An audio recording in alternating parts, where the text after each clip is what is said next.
The smartest giant in town. George was a giant, the scruffiest giant in town. He always wore the same pair of old brown sandals and the same old patched-up gown. "I wish I wasn't the scruffiest giant in town," he said sadly. But one day George noticed a new shop.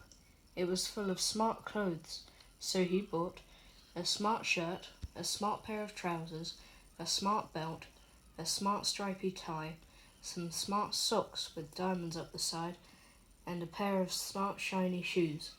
"Now I'm the smartest giant in town," he said proudly. George left his old clothes behind in the shop. He was about to go home when he heard a sound. On the pavement stood a giraffe who was sniffing sadly. "What's the matter?" asked George. "It's my neck," said the giraffe. "It's so very long and very cold.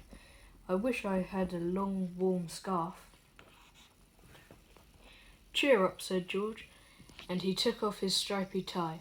"It didn't match my socks anyway," he said, as he wound it round and round the giraffe's neck. "It made a wonderful scarf."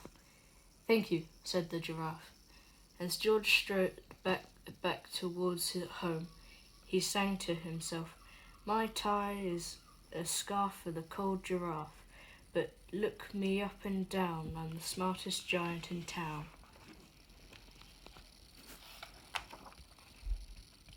George came to a tiny ruined house. Beside the house stood a white mouse with lots of baby mice. They were all squeaking. "What's the matter?" asked George. "It's our house," squeaked the mother mouse. "It burnt down and now we have nowhere to live. I wish we had a new house."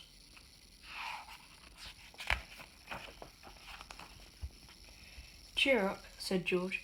He took off one of his shiny shoes. It was giving me blisters anyway," he said, as the mouse and her baby scrambled inside. The shoe made a perfect home for them. "Thank you," they all squeaked. George had to hop along the tiny road now, but he didn't mind. As he hopped, he sang to himself, "My tie's a scarf for a cold giraffe, my shirt is on a boat as a sail for a goat. My shoe is a house for a little white mouse, but look me up and down, I'm the smartest giant in town." George came to a campsite. Beside a tent stood a fox, who was crying. "What's the matter?" asked George. "It's my sleeping bag," said the fox. "I dropped it in a puddle.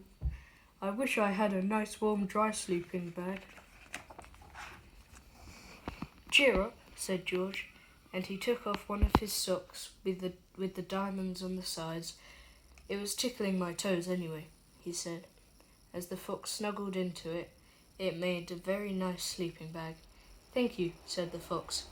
George hopped along, singing to himself, "My tie is a scarf for a cold giraffe, my shirt's on a boat as a sail for a goat, my shoe is a house for a little white mouse, one of my socks is a bed for a fox, but look me up and down, I'm the smartest giant in town." George came to a big squelchy bog. Besides the bog stood a dog, who was howling. "What's the matter?" asked George. "I need to get across, but I keep getting stuck in the mud. I wish there was a safe, dry path." "Cheer up," said George, and he took off his smart new belt. "It was squashing my tummy anyway," he said, as he laid it down over the bog. "It made an excellent path." "Thank you," said the dog. The wind started to blow, but George didn't mind. He hopped on singing to himself, "My tie is a scarf for a cold giraffe, my shirt on a boat as a sail for a goat, my shoe is a house for a little white mouse, one of my socks is a bed for a fox, my belt helped a dog who was crossing a bog, but..."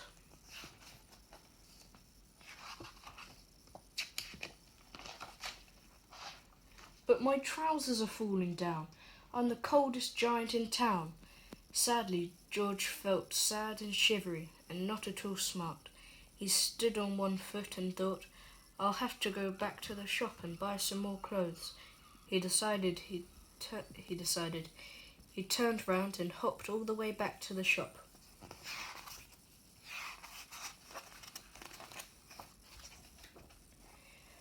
Outside his front door stood all the animals he had helped. They were carrying an enormous present. "Come on, George," they said. "Open it." George untied the ribbon. Inside was a beautiful gold paper gown and card. "Look inside the card, George," said the animals. George put on the crown on his head and opened the card. Inside it said, "Your tie is a scarf for a cold giraffe. Your shirt is on a boat as a sail for a goat. Your shoe is a house for a little white mouse. One of your socks is the bed for a fox. Your belt helped a dog who was crossing a bog. So here is a very fine crown to go with your sandals and gown of the kindest giant in town."